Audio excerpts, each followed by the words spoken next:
The Two Faces of Eve, Temptation Scenes in Comus and Paradise Lost by Jeannie Grant Moore, a literary critique presented by Rebecca Barnes.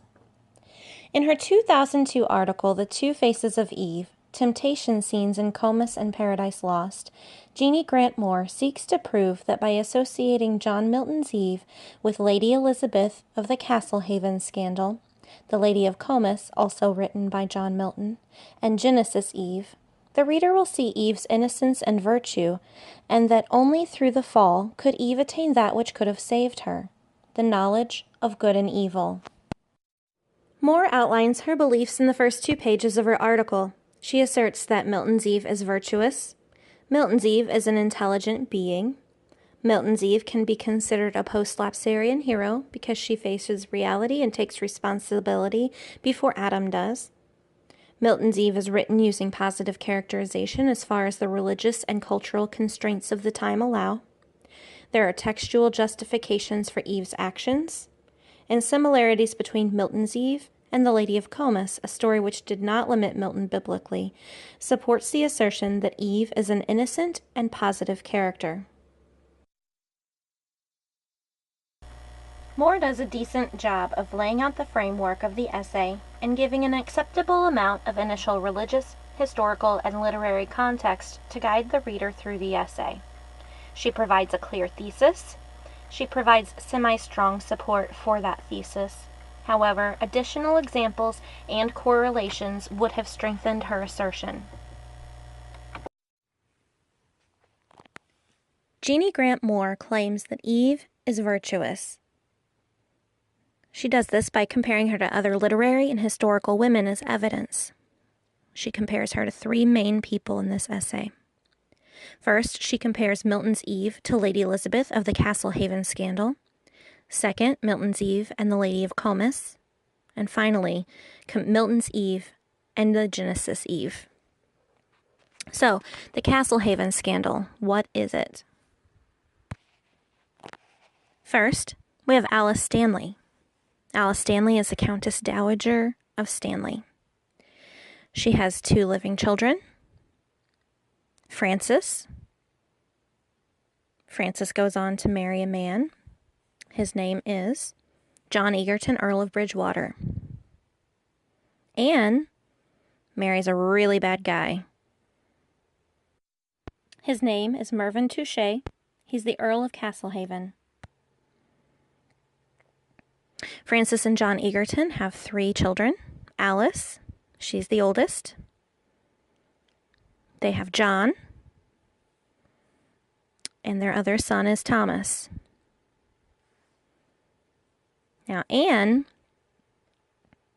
had a daughter from a previous marriage. Her name is Lady Elizabeth.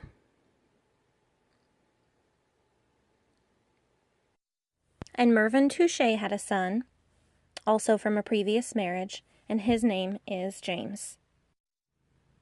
Mervyn Touchet forces his son to marry his stepdaughter. So we now have Anne, who's married to Mervyn. Anne's 12-year-old daughter is married to Mervyn's 12-year-old son. Enter Henry Skipworth. Mervyn Touchet, Earl of Castlehaven, and Henry Skipworth, his servant, are lovers.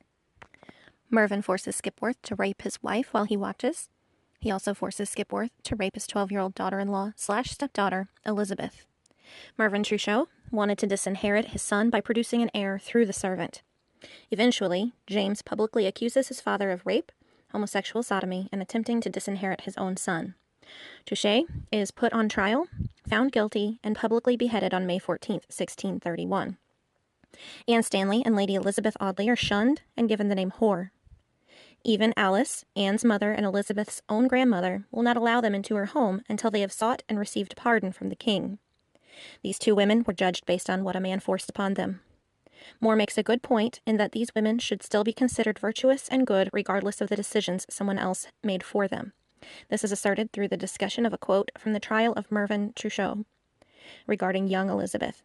His son's wife, it seemeth, is not yet 16 years old, whom before 12 he made a whore. This quote illustrates the gender roles and inequality of the time. Here we have a teenaged girl who was taken advantage of by her own stepfather/father-in-law. Though she was not an active or willing participant, she's been labeled a whore in the eyes of society due to these impure, forced relations.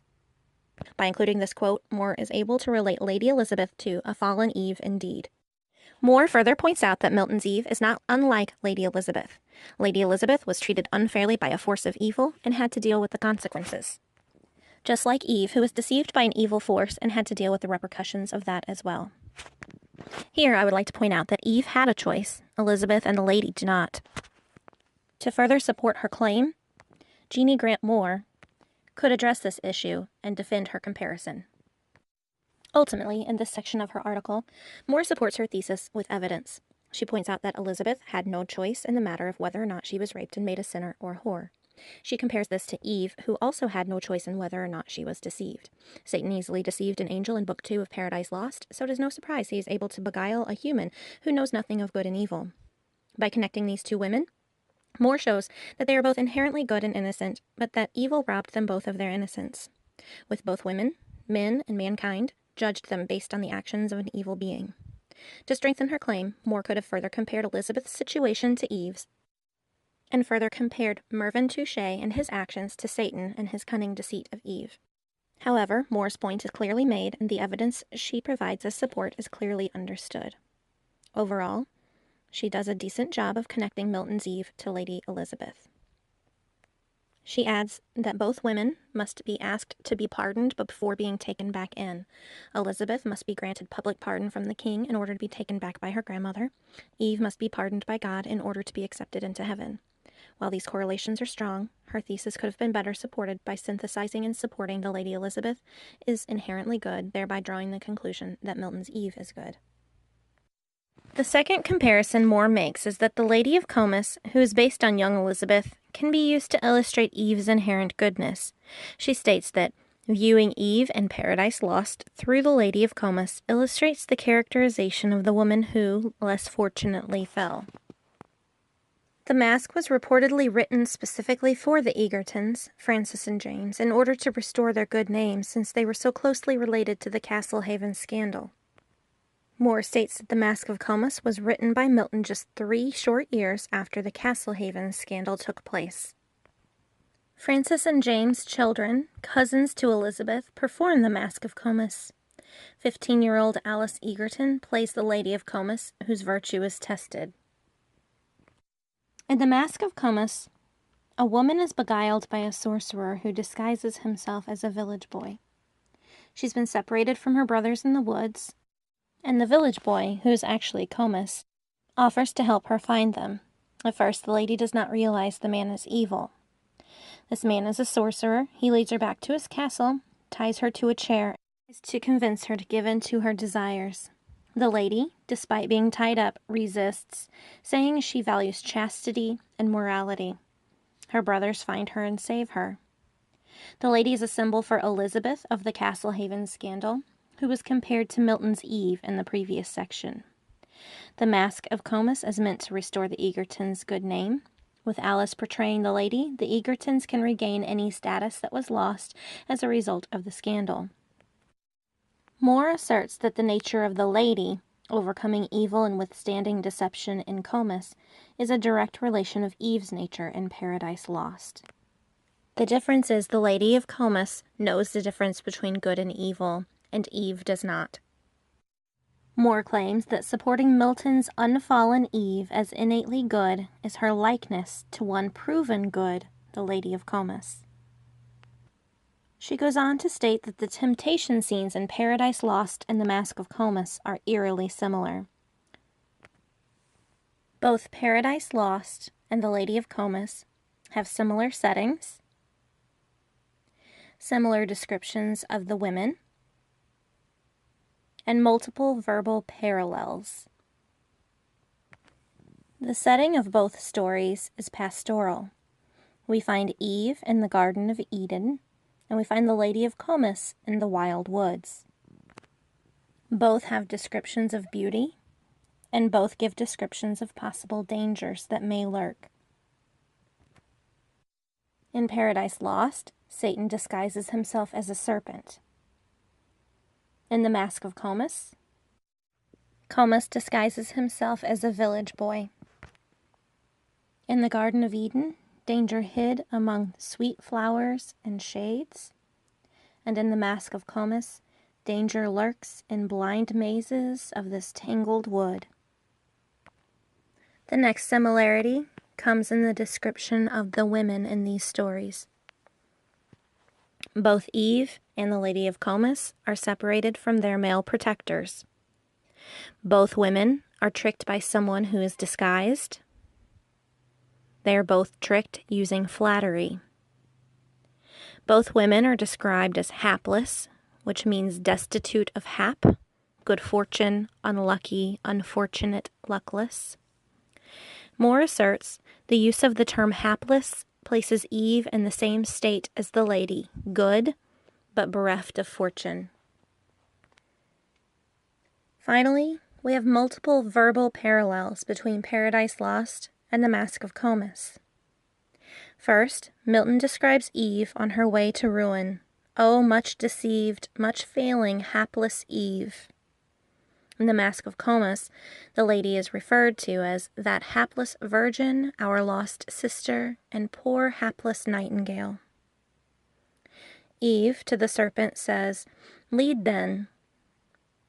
The lady to the village boy, "Shepherd, lead on." And finally, of Satan's speech to Eve, "So glozed the tempter," and Comus spoke with words of glozing courtesy. By comparing these two women, Moore asserts that they are both inherently good and innocent, but that evil robbed them both of their innocence. She states that because Eve was confined to biblical constraints, she fell. But because the lady in Comus was not confined to a storyline, she emerged victorious. Moore offers that from the way Milton wrote Eve and from the way he wrote the lady, that we can compare these two women and call them both virtuous. Moore says the only difference in the two is that the lady has the knowledge of good and evil and won't be taken by surprise, but Eve does not have that knowledge and will be blindsided by the same evil entity that tricked an archangel. Jeannie Grant Moore strongly supports this with textual evidence. She uses several strong quotes to prove it. The brothers in Comus are confident that their sister's virtue may be assailed but never hurt, and that she will be surprised by unjust force but not enthralled. The lady's brothers also say that when all is said and done and her virtue has been tested, their sister will prove most glory by staying virtuous. However, Moore states that in Eden, surprise does have an effect. Furthermore, God warns Adam upon creation to govern well thy appetite, lest sin surprise thee. Moore explains that this means that God is telling Adam to allow his reason to prevail over his lower faculties.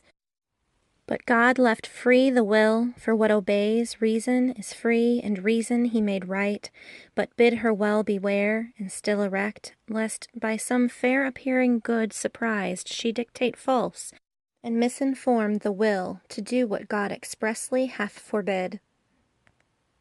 Here, Moore uses a block quote to support that free will and reason will function incorrectly if surprised by deceit.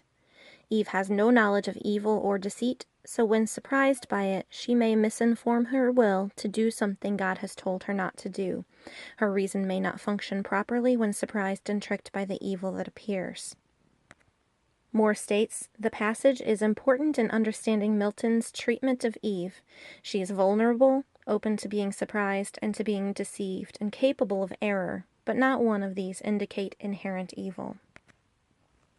Moore says the lady is capable of the act of reason because she knows the difference between right and wrong, has the moral strength to choose right.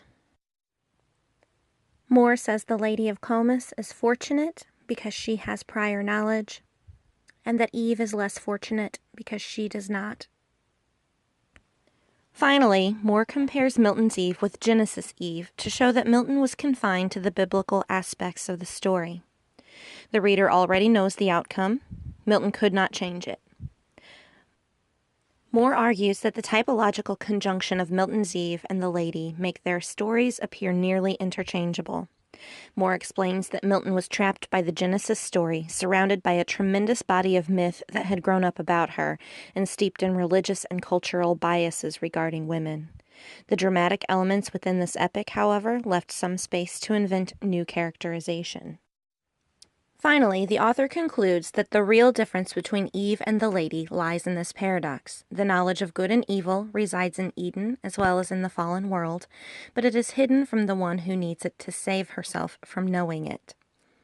Without the experience of good and evil, Moore asks, how is one to know that God is good? Overall, Jeannie Grant Moore makes good comparisons between all three women.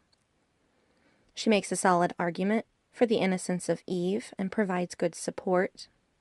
She follows an organized format, and her article is easy to follow. She uses great quotes, some of which are discussed in this literary critique, and she uses good outside sources. Her strongest comparison was that between Milton's Eve and the Lady of Comus. She also did a decent job of comparing Milton's Eve to Lady Elizabeth of the Castlehaven scandal and discussing Genesis Eve. However, additional correlations would have strengthened her argument. Ultimately, Jeannie Grant Moore's argument that Eve is virtuous is clearly understood and well supported with evidence from the text.